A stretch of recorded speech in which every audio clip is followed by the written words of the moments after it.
The meaning or the definition of the Hiligaynon word DAYON. The Hiligaynon word DAYON can mean continuation. It indicates a continuous action or state, similar to the English keep on or continue, continuation. The second definition is that it can mean immediately. It expresses an immediate action or occurrence akin to the English word right away or immediately. The third one is that it can be a conjunction. It connects two clauses or sentences, often expressing a sequence of actions or events.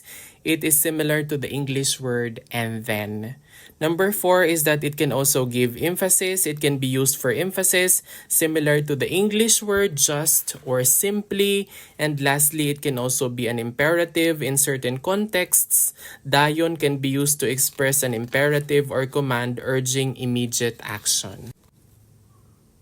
The first one that we have here, dayon can mean continuation. So let us have the following sample sentences. Padayon kita sa pag-istorya. To istorya means to talk or to retell or to share the story. Padayon kita sa pag-istorya. Let's continue talking. Padayon kita sa pag-istorya. Padayon lang siya sa pagtrabaho. So he or she keeps on working. Trabaho is work. So siya is gender neutral. So it's either a he or a she. Padayon lang siya sa pagtrabaho. Hindi mo dayon pag-usiki ang panahon. So don't waste your time. Hindi mo dayon pag-usiki ang panahon. To usik means to waste. And then panahon is time. Hindi mo dayon pag-usiki ang panahon. Padayon kita sa paghampang. When we say hampang, that means to play. Padayon kita, let's continue playing. Padayon kita sa paghampang. Padayon lang siya sa pagkanta. He or she keeps on singing. Kanta means to sing. Padayon lang siya sa pagkanta. Another definition of the Hiligaynon word dayon is that immediately, it is similar to the English word right away or immediately. Let us have some example sentences. Makaon dayon kita. So let's eat right away. Kaon means to eat. Kita is like all of us or both of us. Kita, makaon dayon kita. Tawgan mo dayon ako. You call me immediately. Tawgan mo dayon ako. So tawag is to call. Tawgan mo dayon ako.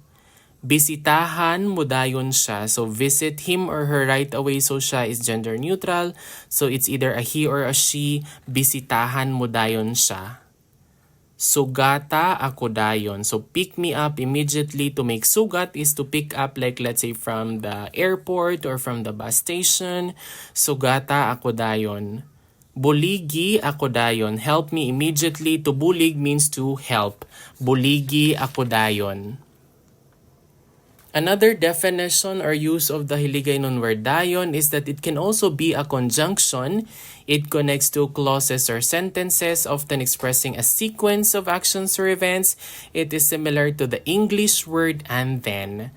Nagluto siya sang pagkaon, dayon nagkaon. So he or she cooked food and then ate. So luto means cook, pagkaon is food, and then nagkaon is past tense of kaon, ate. So that's ate.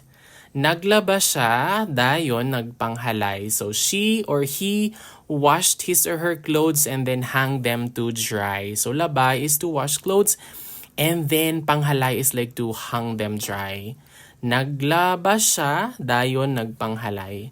Nagbasa siya sang libro, dayon nagtulog. So basa means to read, a libro is a book, tutulog means to sleep. Nagbasa siya sang libro, dayon nagtulog. Nagpaligo siya, dayon nag-ilis. So, he or she took a bath and then got dressed. Paligo means to take a bath and then ilis means to get dressed or put on clothes.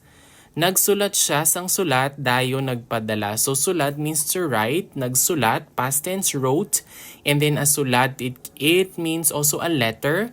And then nagpadala, to padala means to send. So nagsulat siya sang sulat. Dayon nagpadala, she wrote a letter and then sent it. Number 4 use of the Hiligaynon word dayon. It can also be for emphasis. It is similar to the English word just or simply. Dayon nga wala ka magpasalamat. So you just didn't say thank you. Salamat means thank you. Dayon nga wala ka nagpasalamat. Wala means didn't or not or no. Dayon nga wala mo gid ako ginahalungan, you just don't care about me at all. Halong means to take care. Dayon nga wala mo gid ako ginahalungan. Dayon nga wala ka magpamatuod. You just didn't testify. Pamatuod or tuod is true or correct. So nagpamatuod means to testify, to agree that it is true. Dayon nga wala ka nagpamatuod. Dayon nga wala mo gid ako makilala. So you just don't know me at all. Kilala means know. So dayon nga wala mo gid ako makilala. Dayon nga wala mo gid ako ginahigugma, so you just don't love me at all. Higugma means love. Dayon nga wala mo gid ako ginahigugma. And the last one is, it can also be an imperative. In certain contexts, dayon can be used to express an imperative or command, urging immediate action. Dayon, lakat na. So go ahead, leave now. Dayon, kaon na. So go ahead, eat. Kaon means to eat. Na is already. So go ahead, eat already. Dayon, tulog na. So go ahead, sleep already. Dayon, obra na. To obra means to work. Go ahead, work already. And dayon, hampang na. Go ahead, you play already. Hampang means to play. And that is all about our Hiligaynon word, dayon.